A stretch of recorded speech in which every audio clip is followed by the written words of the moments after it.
Hello.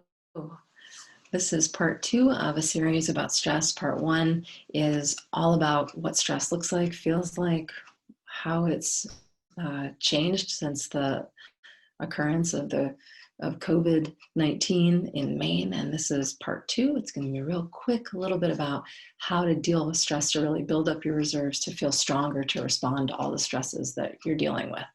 My name is Leslie Forsett. I'm the Human Development Specialist with the University of Maine Cooperative Extension, and I look forward to connecting with some of you in the future. Feel free to reach out.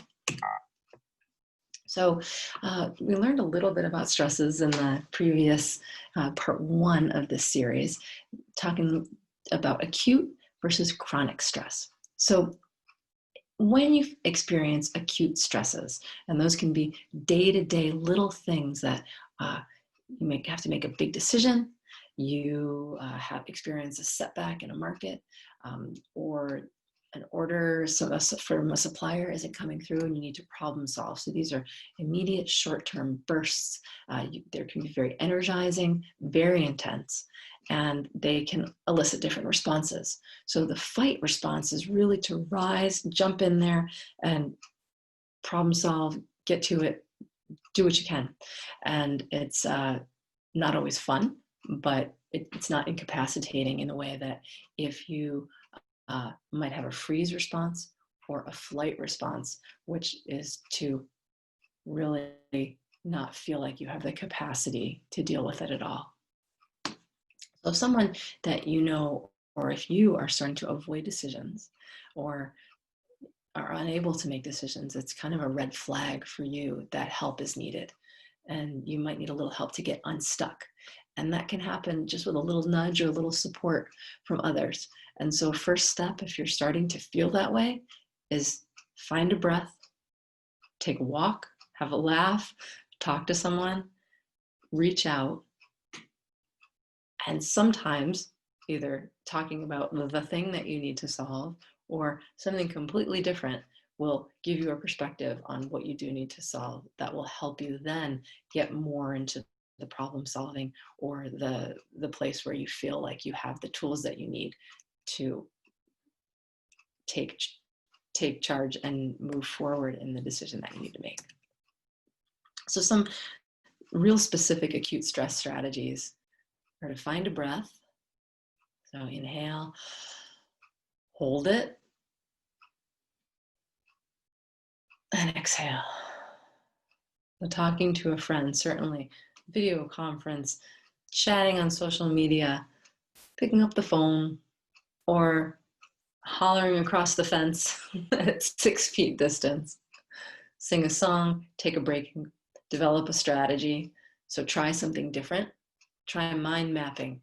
Draw what the problem is in a circle on the center of a page and start to draw little lines about all the things that's making you think about and the things that those things are making you think about. Sometimes just making any decision, whether it turns out to be the right decision or not, is a way to just break through and start to move forward. So that can be really satisfying and can help you sort of break out of a paralyzed place. So finding quotes and stories that inspire you, things that you can look to when you start to feel that stress build up. A couple of quotes here from Brian Andreas. Time stands still best in moments that look suspiciously like ordinary life. And if you're experiencing life right now as anything but ordinary, we are in extraordinary times. Time is not standing still. Time may feel like it's moving very quickly. If you hold on to the handle, it's much easier to maintain the illusion of control, but it's more fun if you just let the wind carry you. That may be something that many of us are needing to do right now, is to go with the flow in ways that we've never had to, because we're in situations that are really demanding that of us to try new things and to do things in a way we never have. So thinking, again, that's now this difference between acute stress and prolonged stress. So this prolonged stress, we're in an event right now that's taking, it's like we're training for a marathon. There's going to be these little stresses that pop up, and every day something is different. and the scene is always changing around us. Things are not normal. They don't feel normal. Weeks feel very long. Days feel very short. Days so long. It's just time. Everything is compressed. There's new information coming all the time. So you need a plan or some strategies to sort of get through this, knowing that the landscape is constantly changing. So what brings you joy? Have a plan to talk to family regularly or friends that help you feel supported and you can check in with on a regular basis. Talk to your lenders if you're anticipating changes in income, if you have loans that you're concerned about. Talk to folks in advance and just get the conversations going. Then what are you going to need to do if you get ill, or if someone close to you or a very important member of the farm gets ill and you need to step away for 14 days, or someone else needs to step away and self-quarantine? Having these kinds of plans in place will help you as you move into the long term, knowing that you've taken the step to at least get a plan that you may or may not need. And then knowing how you like to process. Do you journal? Do you talk to people? Do you listen to podcasts? Do you make art, exercise, sing, play music, connect with others, disconnect from social media, disconnect from all these Zooms that are happening? I know that there's a lot of resources available, and sometimes you may just need to go be outside by yourself and not have any information come in. So the kinds of things that build well-being, when you build up your reserves, it really, really helps you buffer the stresses that you experience on a day-to-day basis and in this long-term experience of this endurance event that we're having right now with the coronavirus. So resilience is your ability to bounce back after stress. It's the capacity or the ability to tolerate stress for longer periods. And just to know that stress is going to be punctuated with antidotes to stress, and that helps build resilience. So when you are able to connect, when you laugh, when you exercise, when you implement any of those strategies that we just talked about, when you know you have a plan in place, all of those things help build your resilience so that they can lower your experience of stress. Sometimes the activities or the things that lead to stress don't necessarily change, but your response to it actually changes because you have a plan in place or you have some strategies that you're starting to employ. So your physical body actually needs clear signals of relaxation and restoration. When you're in that fight or flight, that's a chemical reaction that's happening in your body. And you can put strategies in place to actually change that chemical reaction so that your body knows it's okay to calm down. The long-term effects of stress and the cortisol and the hormones that are surging really do have profound health implications in the long term. So as you build up your reserves to buffer that stress, it will play out not just in your psychological well-being, but in your physical well-being. So learning what your own signals are. Are you a person that becomes irritable? Do you have stomach aches? Do you get nervous? What are the signals for you that your stress is starting to build up and maybe you need to reach out for some support? Other ways to build resilience: exercise. This may or may not be farm work. So that's really up to the individual. So being physical in the way that you are on the farm might require a level of focus that you need to turn off or turn away from by doing a different type of exercise. Or some people just like to go out and shoot hoops just to kind of have a different kind of a thing to focus on. Or runners who really just like that zoning out, that going into the zone of being able to not think, and yet your body is moving. Again, building your reserves by setting priorities. And this is not something you have to do independently. That might be your style, might be something you want to do. It may also be something you can do in partnership with your family, in partnership with members of your farm team.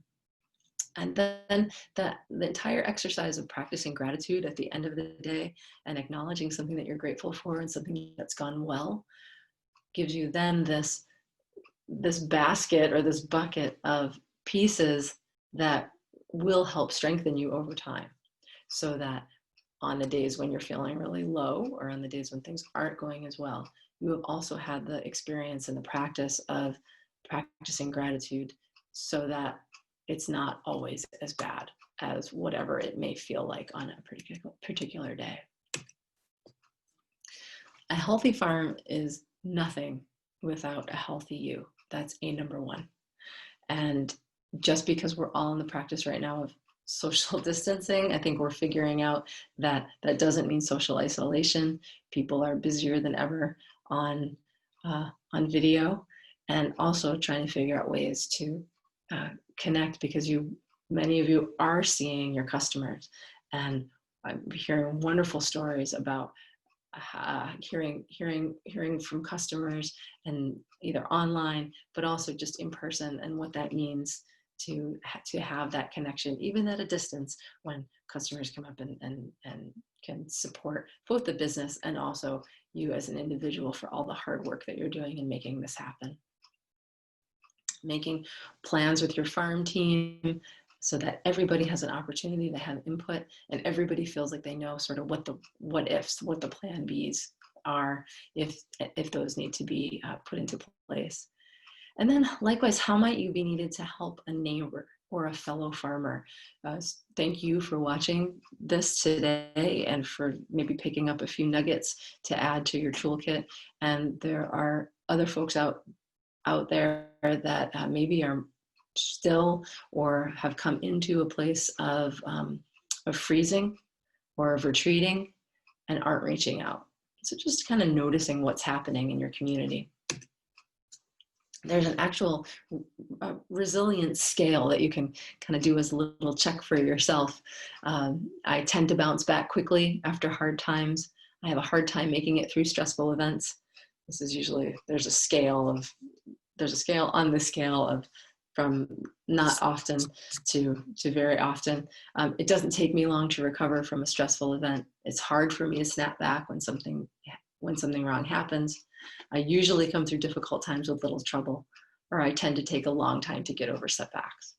And just kind of knowing what these questions are and journaling about these questions, or having these questions up, can maybe post it even on the refrigerator, just little small bullet points. How am I doing? How am I doing in recovery from this particular stressful event? And knowing that if there's a market that goes south in June and you're not recovering from that stressful event in the same way that you typically do, you've sort of really got to know yourself well enough that it's maybe time to reach out for some additional help or to talk to someone else. So again, how can you offer help or check in with others? So knowing your own signals, and then also knowing what's normal around you. So if people disappear from social media, if they're not checking in as much as they were, the simple question, how can I help? Taking farm walks with others. And then what's happening in your community? So what else can we do in agriculture to support our communities over the next few months, years, as this is becoming classified as a disaster for many service providers, in talking with farmers and talking with one another about how to move forward with all the ramifications of this virus? It's really more like disaster planning and looking at a longer term recovery.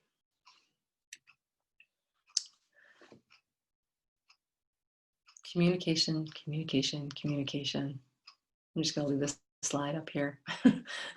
What's happening on your farms so that people are checking in on a regular basis? How is that happening? How is that having to evolve with social distancing? Are you putting things in writing related to policies? How are decisions being shared? How are decisions being made? Are meetings happening? And how is decision making going to evolve over time? So what's happening during the course of the season? Do apprentices and employees have a very clear line of communication about what to do, or a very clear path of action about what to do if they have a problem or they have an idea? What do they do with it? So when people feel uncertain, which in the survey of farmers that was done in April of farmers in Maine, uncertainty was a major concern for folks, and that can impact how you make decisions. So there are lots of opportunities available right now, lots of webinars, which you may or may not feel like you have the capacity to access, but even just having a chance to listen while you're sorting through seeds or filling orders or whatever it may be, if you can get some information that then you can share with others. There are a couple opportunities to attend weekly meetings. There's a Maine weekly farmer session that Donna Coffin from Cooperative Extension is hosting. There is a farm coaching program that's available. You can Google farm coaching and Cooperative Extension in Maine and you'll find more information about it. Coaches can really just have a chat about bouncing ideas around what's happening within the farm family, what's happening with multiple generations, what's happening within the business, and help you make decisions and think about opportunities and challenges. And there's also the agricultural mediation program, which is available to have a neutral third party present if you're having a neighbor dispute or wanting to talk within a family about what's happening with the farm this season. Certainly knowing what resources are available related to crisis hotline, suicide prevention line. There are there are ways to reach out rather through chat as well as calling folks on the phone. So being aware of what these resources are and making them available to your family members and also to your apprentices, employees, other folks that you're interacting with on a regular basis in case people feel like they need some support. The psychologist Brené Brown talks about embracing uncertainty. So because uncertainty has this ability, when we're in a time of uncertainty, we really default to patterns of scarcity, this sort of mindset of scarcity, which doesn't typically go well as we try to think about problem solving related to scarcity. So we use old data. It tends to be negative thinking, and it's usually far worse than what's actually happening in front of us. So when you accept, so she says, accepting that things are likely to not unfold exactly as planned is a great defense against your innovation killer.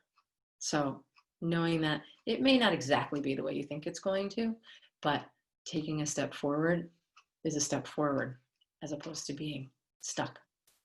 And stepping intentionally into the unknown, because that is where you're going to learn and grow. So I commend everybody for all the pivots that you're needing to make. And thank you for joining this session today. And it's just it's a time of exceptional uncertainty. So if you're feeling uncertain, it's totally reasonable. This is not a normal time, and what a normal time will be is yet to be defined. So it's also a time of opportunity, and support you in opening into that uncertainty with curiosity and knowing that there are lots of supports out there if you're having trouble making a decision, needing to do something with pivoting your business, or trying to figure out how to homeschool your child while your business is transitioning to a direct-to-consumer model. There are lots of folks to talk to get support. So thank you, be well, and take care.